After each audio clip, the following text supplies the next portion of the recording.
Company Limited and Sahara Energy in what he described as an alliance for the resumption of oil exploration in Ogoni. The movement expressed concern about the activities of Sahara Energy Limited to frustrate their current peace efforts through a desperate backdoor attempt to force itself on the Ogoni people, despite their outright rejection of the company due to their utter display of untrustworthy character and traits not different from the previous operator, SPDC. Mossop, however, demanded that there should be the removal of the Ogoni field from the existing financial and technical services agreement between Sahara and WAGL for the OML-11 concession, which did not follow due process ab initio, and the reassigning of the Ogoni Block to an operator that is acceptable to all parties and willing to make concessions for Ogoni development. It called on the NNPC Limited to halt further discussions with Sahara Energy Limited and to discontinue discussions on a joint venture agreement with the Sahara Energy Limited over the Ogoni fields within OML-11. River State Police Command says its operatives have rescued a teenager who was kidnapped in Enugu and transported to Port Harcourt in a Ghana must-go bag. The State Police Commissioner Olatunji Disu, who disclosed this during a news conference in Port Harcourt, said that the teenager was repeatedly raped by her kidnappers after being taken to Port Harcourt, adding that the crime was uncovered when officers in Abloma Police Station received credible intelligence regarding the suspicious movements of one of the suspects. The police commissioner said upon arriving in Port Harcourt, the victim was taken to the residence of an alleged internet fraudster, while another suspect repeatedly had carnal knowledge of the teenager. Nigeria's Security and Civil Defense Corps have deployed 6,433 personnel for the September 21st Edo State governorship elections. The Commandant General of the NSCDC, Ahmad Abubakar Audi, who made the deployment, charged them to remain apolitical and professionally and maintain discipline while on election duty. Audi explained that securing election materials, both sensitive and otherwise, has become very important for operatives before due protection of critical national assets and infrastructure. The National Public Relations Officer of the Corps, CSC Afolabi Babawale, in a statement said that the NSCDC would deploy over 300 operatives, each from Ondo, Delta, Kogi, Osun, Imo, and Enugu commands, adding that the Edo State Command has about 3,626 officers on the ground for the election, while the Rivers and Bayelsa States Command will contribute 400 and 350 personnel, respectively. Additionally, 607 special forces will be deployed from the national headquarters, comprising the Commandant General's Special Intelligence Squad, Special Female Squad, as well as Anti-Vandal Squad, Chemical and Biological, Radiological and Explosive Units, with the Kennel Units were all also mobilized for the elections.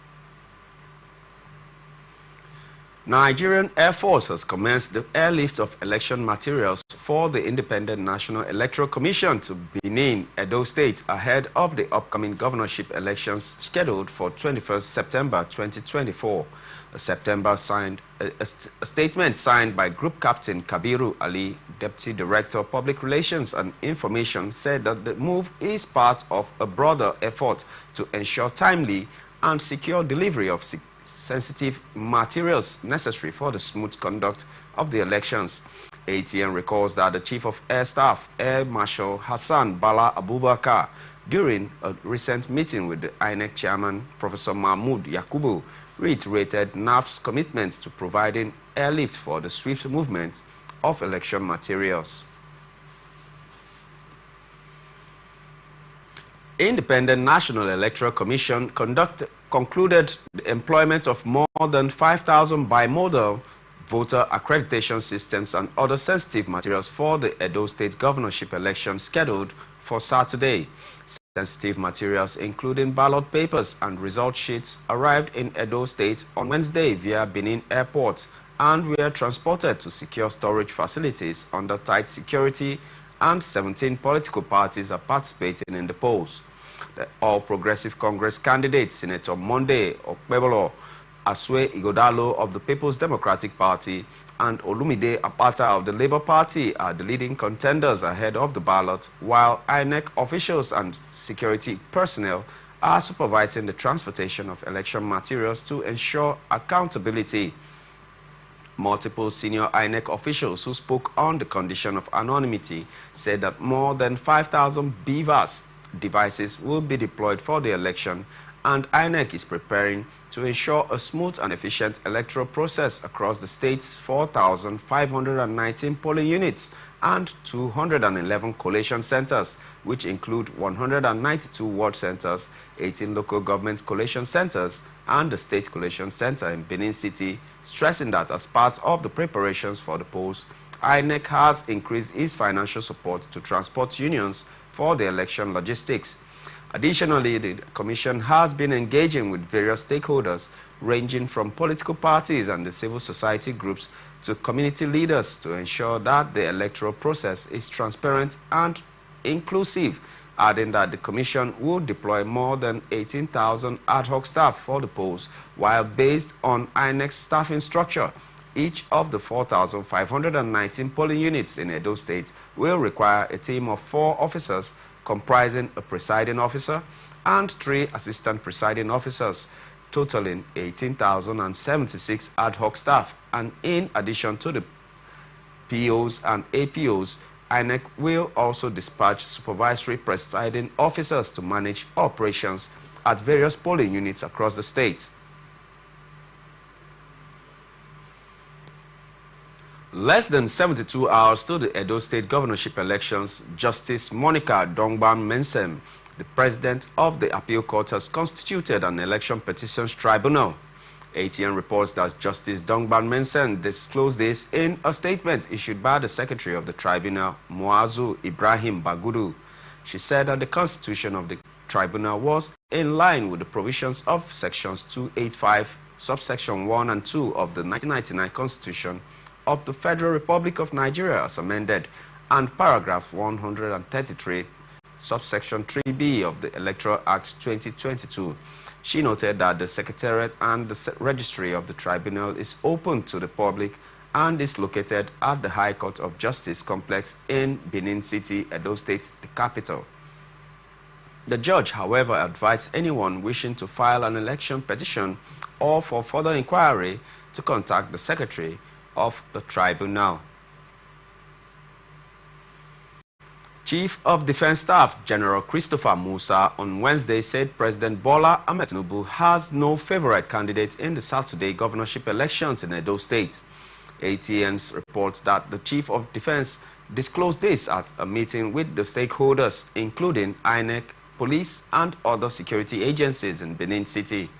Musa said that the president's favorite will be the person the electorate in the state elected as their governor.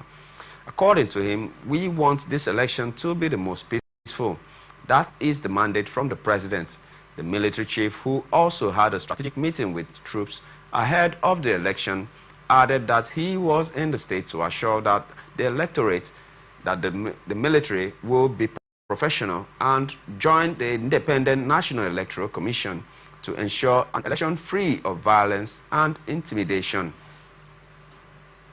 He, however, warned that any officer who tried to disrupt the poll would bear the consequences, while also warning individuals against carrying arms to intimidate the electorate. He noted that only the statutory security agencies will be allowed to participate in the elections. 38th Commissioner of Police in Abia State, Danladi Isa, has assumed office in Umuahia with a promise to apply intelligence gathering and technology in tracking and arrest of criminal elements in the state. This is even as he has promised that there will be respect for human rights under his watch as CP. Isa, who made the pledge after receiving handover notes from the immediate past police commissioner, Kenechukwu Nwemelie, said that his mission in Abia is to ensure peace, promote a conducive environment, as well as collaborate with all stakeholders in sustaining peace. The new police commissioner, who also identified sister security agencies and community support as key for his success in Abia, promised to be fair, impartial and accessible to Abia citizens and residents. Issa, who warned the officers in the command against engaging in corrupt practices, said that any officer caught in unprofessional conduct would face appropriate decisive and punitive measures. Operatives of the Onikon Division of Lagos Police Command have arrested one suspect, Yakubu Yusuf, for vandalizing a segment of the Third Mainland Bridge railings. This was disclosed in a statement on X.com by the Lagos State Police Command. According to the statement, Yusuf was arrested following information received by the division on the activities of some vandals operating along the old school of nursing area of the Third Mainland Bridge. The statement revealed investigation is ongoing to arrest other suspects. Lagos State government has raised the alarm over an imminent building collapse at Mopo 20 Barracks on Nibongbon in the Ikeja area of the state. This is as the Lagos State Emergency Management Agency is set to begin an emergency evacuation at the old Block 3 section of the barracks. In a statement issued on Wednesday, the Permanent Secretary of LASEMA, Damilola Oke Osanyo Yintolu, said that its response team has assessed some parts of the structure and found them to be in a precarious condition. He, however, urged members of the public within the vicinity to remain calm and refrain from spreading misinformation on social media. He also assured that the situation was being closely monitored and managed. The force public relations officer, Olumuyiwa Adejobi. Ogun State government has launched the Rural Maternal Health Emergency Transport Service as part of efforts to reduce maternal mortality in the state.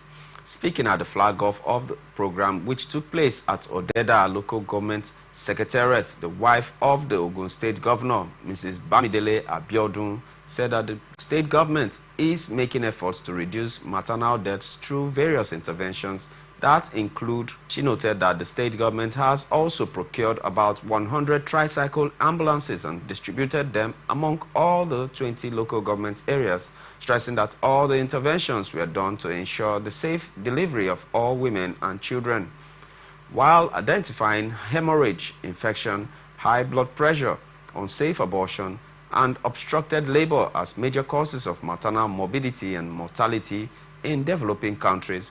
Mrs. Abiodun disclosed that the approximately 830 women. Dr. Tomi Koka said that the initiative will positively transform the health and well-being of mothers, stressing that it is the beginning of a new phase in the state's effort to combat maternal mortality in the state. Analysts have commended the ban by the Oyo State government on teachers meeting during school hours. Speaking on Atlantic Television Network's program Society Watch, a public affairs analyst, Confidence Twadom, said that the ban was necessary in order to checkmate and enhance teachers' activities during school hours. Let's take a listen. Waste time and the student achieve nothing. So it's a right step in the right direction for me, for teachers to stop holding meetings during school hours. If you want to hold your meetings, probably wait till after school. Give yourself that 30 minutes after the closure of the day. Sit down, discuss. Nobody holds you. Or you come very early in the morning. Twadom tasked teachers and head of schools on compliance as well as swift implementation by the Oyo State government. Hold your meetings and not to be calling teachers out of the classroom. In fact, sometimes when these meetings hold during break period, it extends till after. Yes, after the break period. And the students will be there doing nothing that is going on in our education system and all teachers during school hours within or outside any public school premises in the state, saying whoever indulges in such acts will be severely dealt with. The chairman of the state's Universal Basic Education Board, Nureni Adeniran, announced this while monitoring schools' resumption in Ibadan, the state capital. Oyo State Governor Seyi Makinde has declined assent to the presumptive tax bill passed by the State House of Assembly in consideration of the current plight of the people. Makinde, who declined his assent to the bill, said that it would inflict more pain on the poor masses in the state, and the people are hungry and angry as a result of the current economic reality in the country. He disclosed this while flagging off the upgrade of Samuel Akintola Airport to an international standard, saying that he would not implement the bill for the moment, and praised the Assembly for the initiative and expressed belief that it was directed at raising the internally generated revenue of the state. This is coming after last week Thursday, the Oyo State House of Assembly passed into law the State Presumptive Tax Bill 2023, which provides for the imposition, administration, and collection of presumptive tax on individuals and entities whose income cannot be ascertained due to lack of financial records.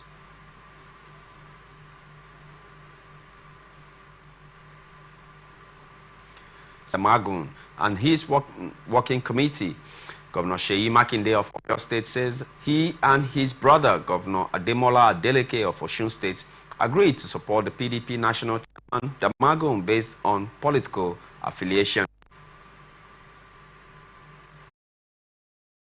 And I'm glad also that our acting national chairman and members of his national working committee are here.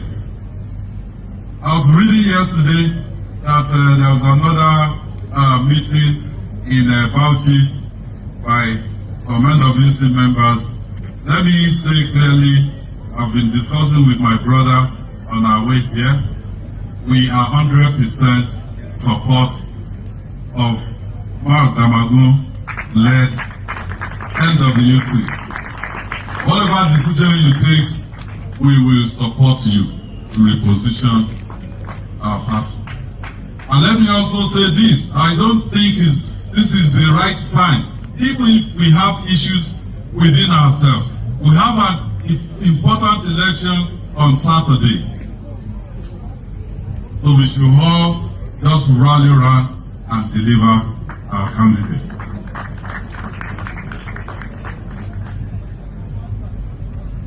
We took an important decision yesterday at the Executive Council meeting. Moving on, Osun State Independent Electoral Commission on Wednesday said that 3 political parties fielding candidates in the next local government elections in the state risk disqualification over improper nomination of flag bearers. The OSEC chairman, Hashim Abioye, while presenting the report of the Commission's Verification Committee to journalists in Osogbo, said nearly all of the 18 political parties that nominated candidates committed one infraction or the other. Abioye said that All Progressive Congress, Allied People's Movement, and Action People's Party committed infractions that could not be overlooked, as they did not properly nominate candidates for the chairmanship post in about 7 local government areas. According to him, the names of candidates submitted by the affected political parties were different from the names on the nomination forms of the same political parties submitted to the commission. When contacted for a reaction, Osun APC spokesperson Kola Olabisi told newsmen that the report was not at the disposal of the party yet, assuring that the necessary organ of the APC would direct the next line of action after studying the documents. Economic and Financial Crimes Commission has denied reports that Yahaya Bello, former governor of Kogi State, is in its custody. Recall that the director of the Yahaya Bello Media Office, Ohiare Michael, said that he had honored the invitation of the anti-graft agency on Wednesday. According to the release, the former governor was accompanied to the EFCC headquarters by high-profile Nigerians, but the anti-graft agency, in a statement by its spokesperson, Dele Oyewale, said that Bello remained wanted by a subsisting warrant of arrest. The commission had declared Bello wanted after a series of failed attempts to get him arrested over alleged money laundering to the tune of 80 billion naira. Nigerian Geological Survey Agency has allayed fears over earth tremors experienced in the Federal Capital Territory, urging residents not to panic. A statement by the Director General of the agency, Professor Olusegun Ige, disclosed that the NGSA monitored the tremors and found them to be low and did not pose any threats to the environment. The NGSA said its team also visited the affected areas for on-the-spot assessments of the events. From the accounts of the residents of the affected areas, the observations by the NGSA team, and findings from earlier interpretations of the airborne geophysical data over the area and adjoining areas, it said that the following conclusions were made. It advised the public to also be aware that the NGSA seismic stations are being monitored in real time to ensure prompt alerts on any major events. The Nigerian army has announced that its troops have successfully ambushed and neutralized more terrorists and recovered weapons and logistics. In a statement on its social media platform, the army reported that on 17 September 2024, troops on a sting operation in Kaduna State, acting on credible intelligence, intercepted terrorists attempting to cross from the Alawa Forest in Niger State to Burning Gwari in Kaduna State. In a separate operations, troops acted on intelligence about the movement of terrorists at the Hayin Makwakina village in Giwa local government area of Kaduna State. The troops successfully rescued the abductees after a shootout that overwhelmed the terrorists, compelling them to flee. The rescued hostages have been reunited with their families. The Nigerian Army appreciates this continued support and cooperation of the public in providing credible information to the troops. Zamfara State Governor Dauda Lawal has signed an executive order banning all forms of mining activities in the state. According to him, the order will be in force until necessary arrangements were made between the federal and state governments on how to benefit from mining activities. The governor said that he doesn't have comprehensive list of the miners in the state, adding that he does not know how much the federal government is earning from mining in Zamfara State. Lawal stressed that there is a high level of connection between banditry and artisanal mining in Zamfara, noting that his administration will collaborate with the federal government to ensure that the most wanted bandit leaders, Bello Turuji, is killed. The governor said that there should be a synergy between the federal and state governments in the area of mining, since mining is in the exclusive list, but the land belongs to the state. Speaking further, he said that his administration will collaborate with the federal government to ensure that Turuji is killed so as to reduce the level of banditry in the northwest. Benue State government has taken measures in response to rising water levels of River Benue following the reported opening of the Lagdo Dam and the 2024 flood prediction by the Nigerian Meteorological Agency. The government said it has opened internally displaced persons camps in 18 local government areas in the state as measures to mitigate the effects of the impending flood disaster. Commissioner for Humanitarian Affairs and Disaster Management, Aondoase Kunde, said that the camps are located at the international market Makurdi, Suswan, Makurdi, Akume, Alongo Stadium, Katsina Ala, and RCM Primary School logo.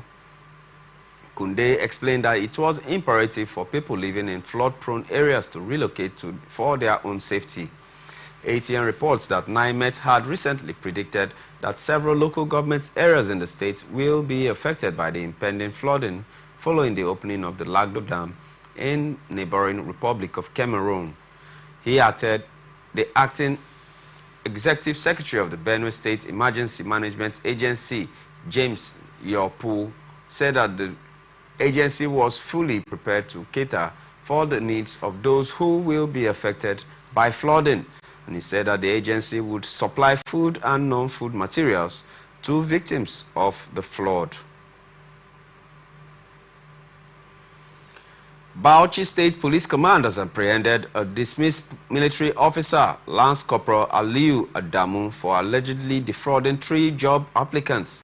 According to the spokesperson of the command, SP Ahmed Wakili, in a statement issued on Wednesday, the suspect, who hailed from Obi local government area of Nasarawa State, was arrested for impersonation, cheating, criminal misappropriation, and criminal breach of trust.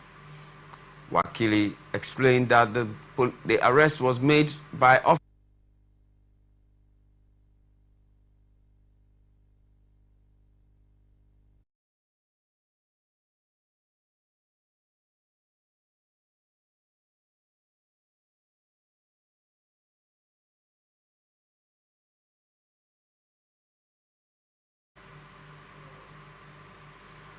who claimed that Adamu had collected 200,000 naira from them, promising to secure employment for them in the Nigerian Army.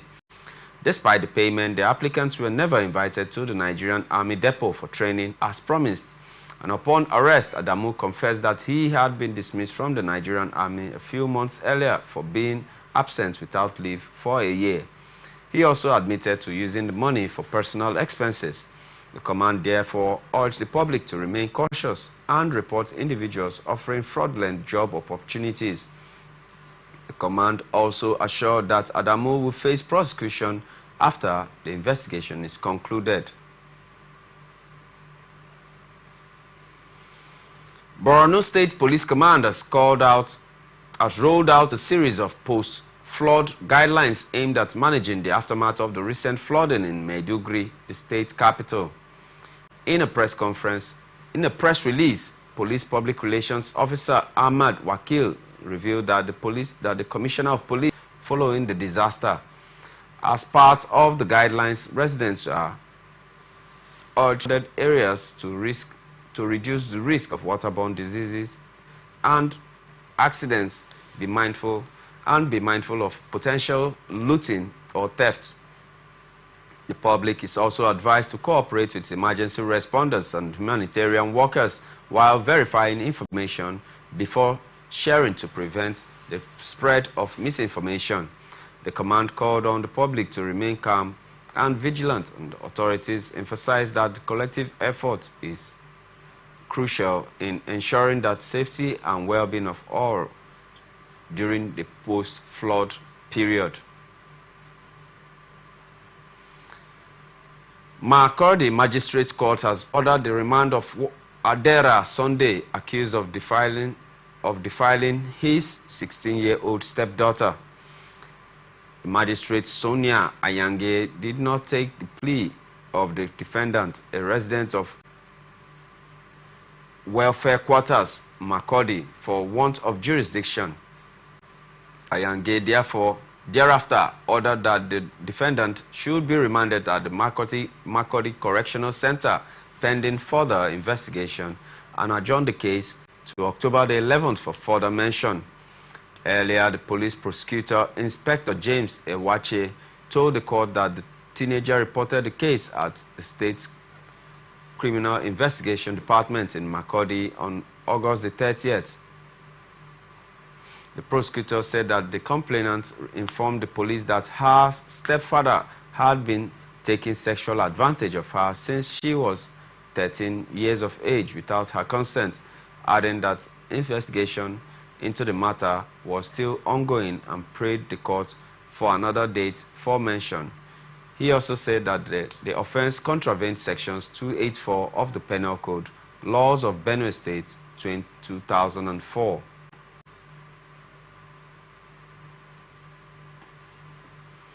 Former President Olusegun Obasanjo has commended the Borno State Governor, Professor Babagana Umara Zulum, on his swiftness and efficacy in handling the state's recent food disaster. He urged the governor to overcome the unfortunate event by showing his leadership and courageous qualities. ATN reports that not less than 414,000 people were displaced and another 30 killed by the devastating floods. in Maiduguri, the Borno state capital, last week. The flood followed the collapse of the Alau Dam, which overflowed its banks, thereby sending floodwaters from about 10 kilometers away into Maiduguri. The former president, in a message of sympathy to the governor, a copy of which was made available to newsmen in Abeokuta on Wednesday, expressed his tearful sympathy to the governor, to the government and people of Borno State for the huge loss of lives and property caused by the recent flood disaster. Obasanjo, however, stressed that it is usually amid disasters of this nature that the qualities of good leadership and courage become manifest. He commended the government of Borno State for the swiftness and efficacy with which they rose to the challenge, giving every possible support in their continued efforts to provide succor to those who have been dislocated.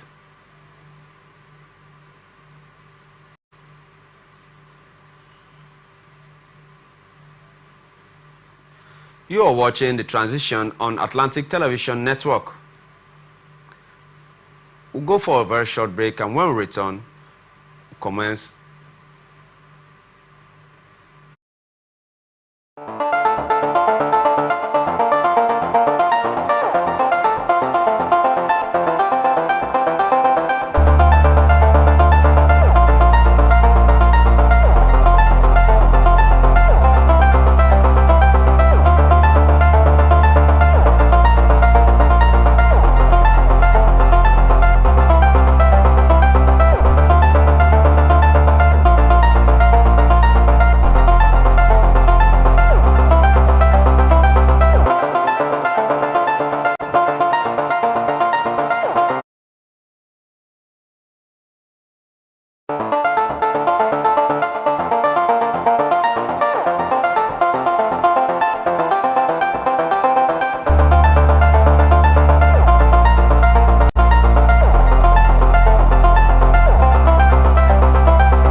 from the lines across the ocean to the land beyond the mountains.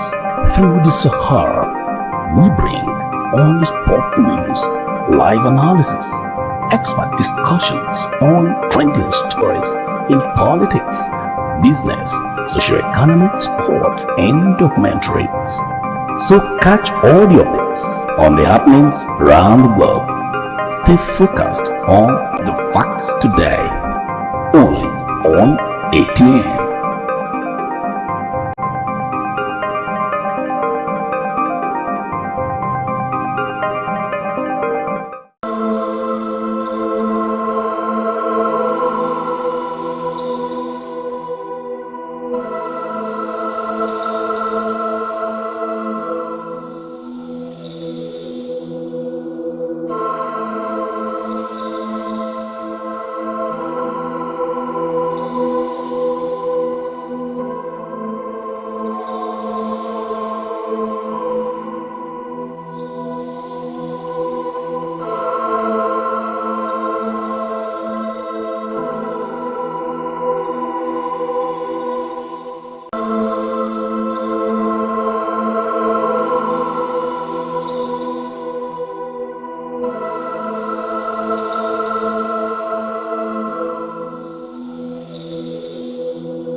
Welcome back to Transition News on Atlantic Television Network.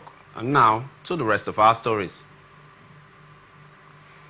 The federal government said it has commenced a holistic investigations into the root causes of the recent earth tremors that rattled Mpape, a suburb of Federal Capital Territory. The tremors, which began on the night of September the 16th, 2024, alarmed residents with reports of 6 to 8 seismic events being recorded. They were said to be the first detected around 11 p.m., leading to widespread concerns due to loud noises and ground shaking in the vicinity. The Minister of Science, Technology and Innovation, Mr. Uche Nnaji, assured the public that a team of experts from the Center for Geodesy and Geodynamics, an arm of the National Space Research and Development Agency, was actively examining the tremors using sophisticated earthquake analysis software.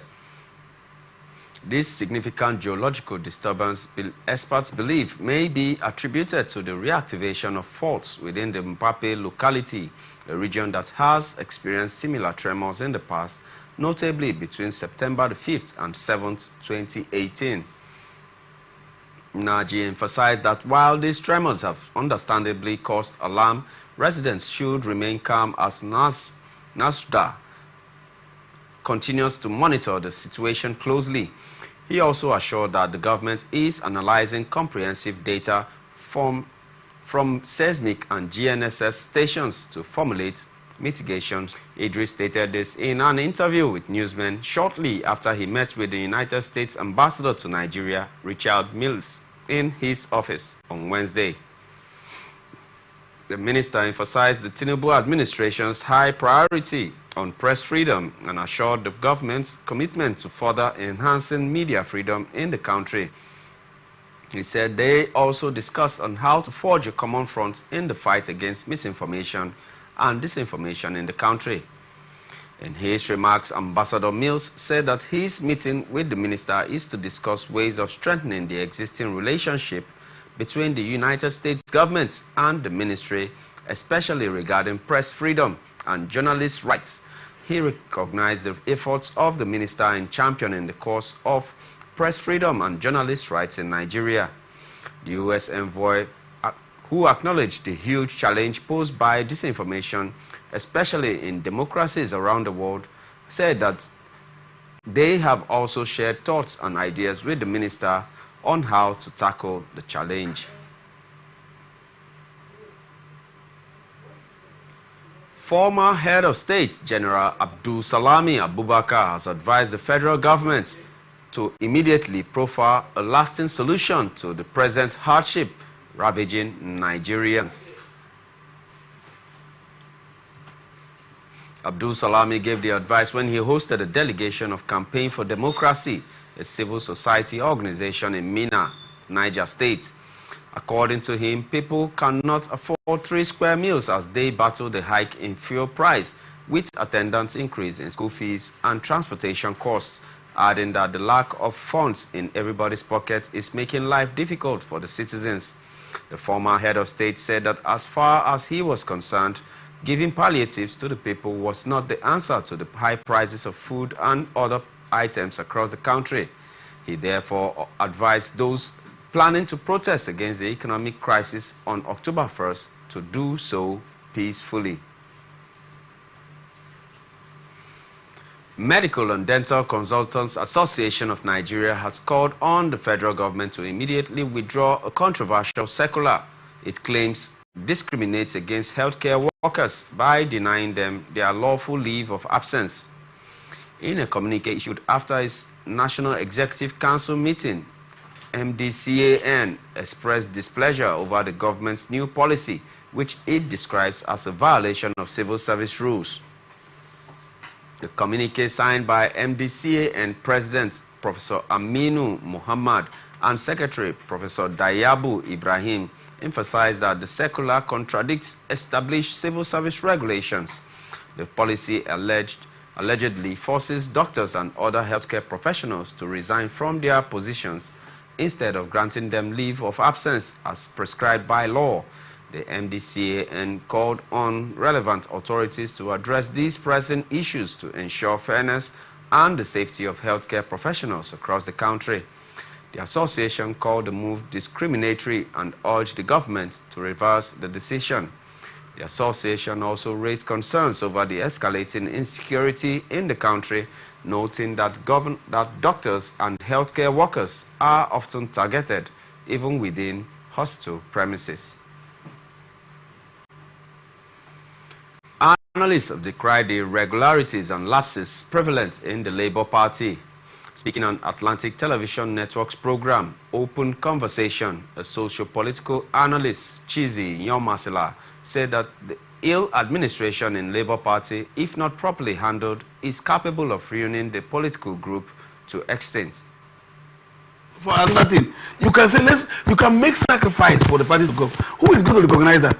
I heard, in one of these news item that he said, look, they are not recognizing the Nemade, that of course the people that are called together, a governor, a sitting governor of a political party is not the leader of the party. Yon Masala urged the Labour Party members on a more projectable approach and strategy to move the party forward. But let us organize the election. So what is his fear? Why did he not just go and now conduct his own congress and now make himself again? Why not come and face the election? Are they saying that the woman now is not the national chairman? They not say no. Go and conduct the election. They gave the woman even dates to conduct the election. But while you are conducting this election, we have elections in our hands so that INEC will begin to.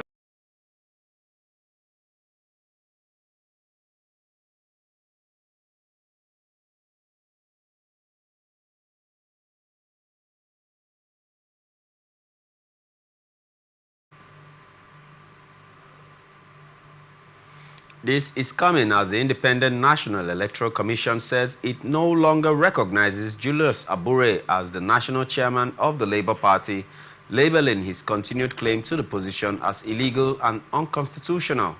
This position was made clear in a counter affidavit submitted by Ayuba Muhammad, an executive officer in INEC's Litigation and Prosecution Department, recently in response to a legal suit filed by the Labour Party.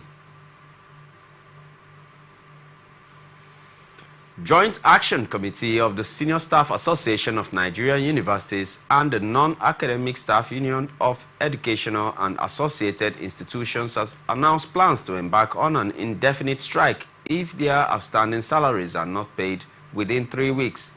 The unions are demanding, amongst other things, the payment of 4 months withheld salaries, improved remuneration and allowances, and the implementation of the 2009 agreements with the government.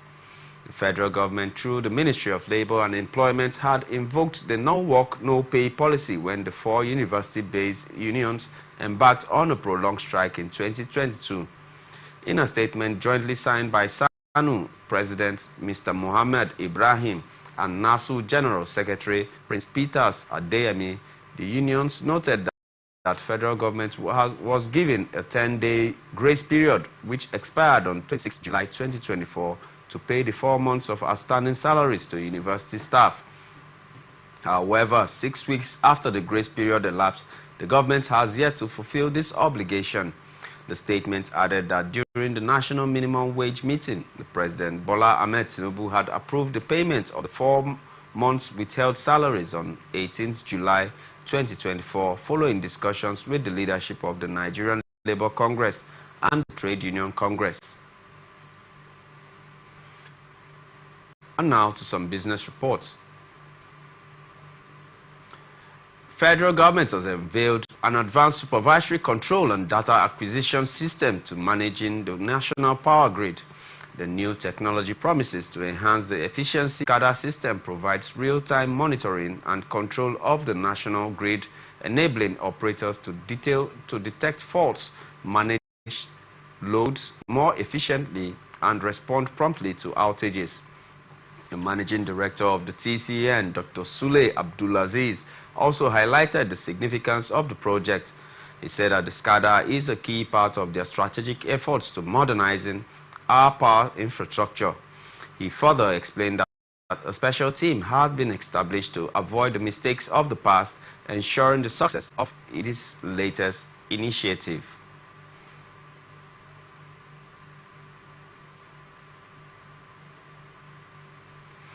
The Nigerian National Petroleum Company Limited has issued an updated breakdown of estimated price of petrol purchased from the Dangote refinery.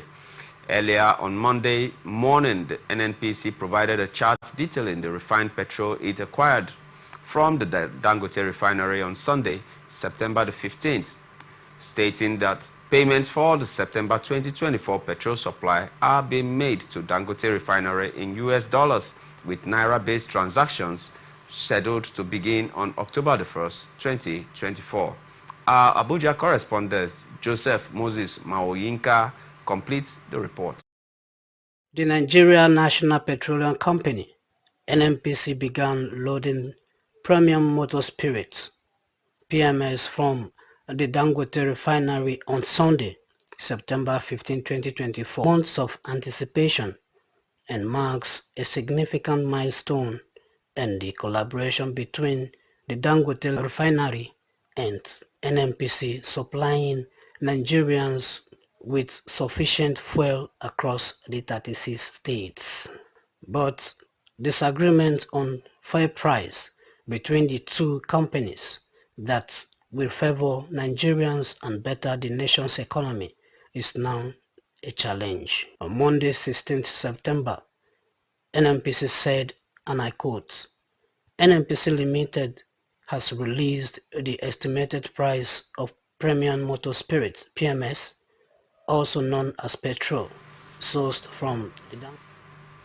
And viewers, that's the size of the package. Thanks for joining us. I am Raymond Ken Mbata. Do well to join our social media platforms on Twitter, Atlantic TV Net, on Facebook and YouTube, Atlantic Television Network, on Instagram, Atlantic TV Network. Peace and unity are the pathways to progress. Thank you for watching and stay tuned for Society Watch coming up next.